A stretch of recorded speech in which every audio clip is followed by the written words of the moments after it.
આદિવાસી ભીલ સમાજની 5મી cricket tennis tournament advocate Ashok Rana અને મહાદેવભાઈ રાણાના અધ્યક્ષસ્થાને વીડ ગામ ખાતે યોજાઈ. રાજસ્થાન સહિત ગુજરાત 32 ટીમોએ ભાગ લીધો હતો. બનાસકાંઠા જિલ્લાના ધાનેરા તાલુકાના વીડ ગામ ખાતે બિરસા મુંડા યુવા સંગઠન વીડ દ્વારા આયોજિત 2 દિવસીય ટેનિસ ક્રિકેટ ટુર્નામેન્ટનું આયોજન વીડ ગામ ખાતે કરવામાં આવ્યું હતું. જેમાં રાજસ્થાન સહિત ગુજરાતના વિવિધ જિલ્લાની ટીમોએ ભાગ લીધો હતો, જેમાં ભીલ આદિવાસી સમાજના યુવાનોએ નિષ્ઠાપૂર્વક ભાગ લીધો હતો. આ ટુર્નામેન્ટમાં ખેલાડીઓએ ખેલદિલીપૂર્વક શ્રેષ્ઠ પ્રદર્શન કર્યું હતું. અંતે ફાઇનલમાં મેઘરજની ટીમ વિજેતા થઈ હતી અને ઉપવિજેતા તરીકે સામરવાડા ધાનેરાની ટીમ વિજેતા થઈ હતી. વિજેતા તેમજ ઉપવિજેતા બંને ટીમોને મહેમાનો દ્વારા ટ્રોફી મોમેન્ટો ઇનામ એનાયત કરવામાં આવ્યા હતા.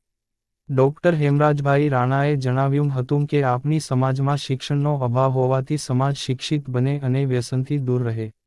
ટુર્નામેન્ટમાં યુવાઓનો ઉત્સાહ વધારવા માટે મહેમાન તરીકે doctor Hemrajbhai Rana Gandhinagar, high court advocate Aartiben Bhil Ahmedabad, Siddharthbhai Bhil યુવા નેતા મહેસાણા, કરણભાઈ ભીલ વિસનગર, દીપક કુમાર ભીલ દિલ્હી, રમેશભાઈ એસ રાણા પ્રમુખ બનાસકાંઠા અખિલ ભારતીય આદિવાસી વિકાસ પરિષદ તેમજ વીડ ગામના આગેવાનો, વડીલો, યુવાનો અને મિત્રો મોટી સંખ્યામાં ઉપસ્થિત રહ્યા હતા.